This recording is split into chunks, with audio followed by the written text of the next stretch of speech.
They thought it was just another night, another routine patrol, another chance to remind us we did not belong. That is how it always started. A slow drive past our property, headlights cutting through the dark, then stepping just long enough to make it clear we're being watched. At first, we ignored it because people like that feed on reaction. They want attention, they want confrontation, they want you to give them a reason. So we stayed quiet, went about our business, let them circle, let them stare, let them think they were in control. But it did not stop. If anything, it got worse. More visits, more questions, more unnecessary checks. Always the same tone, like they had authority over land that was never theirs. Over time, the tension built, not loud, not explosivist, constant, like pressure that never fully goes away until one evening me grandfather noticed something, did not react immediate, like never did, just watched listen beaners.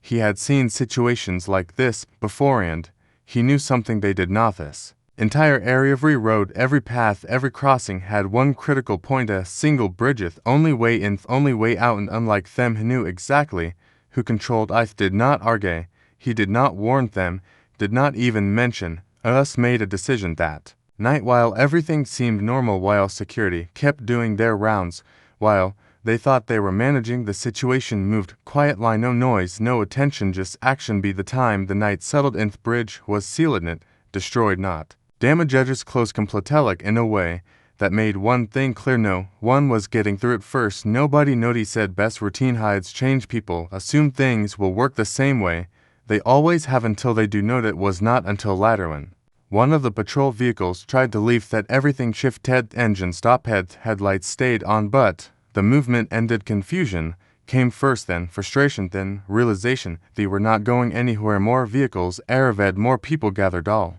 asking the same question: what happened? But the answer was simple: thing happened. At the just finally noticed, control phones came out, calls were mad, voices got louder, but none of it changed anything because control is not about noise, it's about ownership, and ownership does not respond to pressure it defines. It was stayed in Sadek, watching from a distance, no celebration, no reaction, just observation. Best, this was never about revenge, it was about balance. For the first Timothy were the ones waiting, the ones stuck, the ones without answers. Hours passed, slowly, kind of slow, that forces people to think. No patrols, no authority, no movement, just stillness, and in that stillness a nothing changed. By the time the sky started to lighten, the energy was different.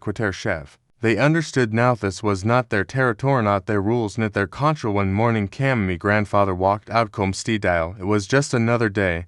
Did not rush, did not speak loud, light, just approached the bridge, looked at the mound. In that moment everything was clear. No arguments were needed, no explanations required. Bouse, the situation had already explained itself. Open the bridge, just unregistered access, but not before they understood something important. Respect is not optional, it is learned sometimes the hard way. The left quiet line, no more patrol loops, no more unnecessary stops, no more harassment. Bis now they knew control does not come from uniforms or repeated presence, it comes from the ground beneath your feet, and who owns it. At night changed everything then, because of what we did, but because of what they realized. If you enjoyed this story, hit like, subscribe, and tell me where you are watching from.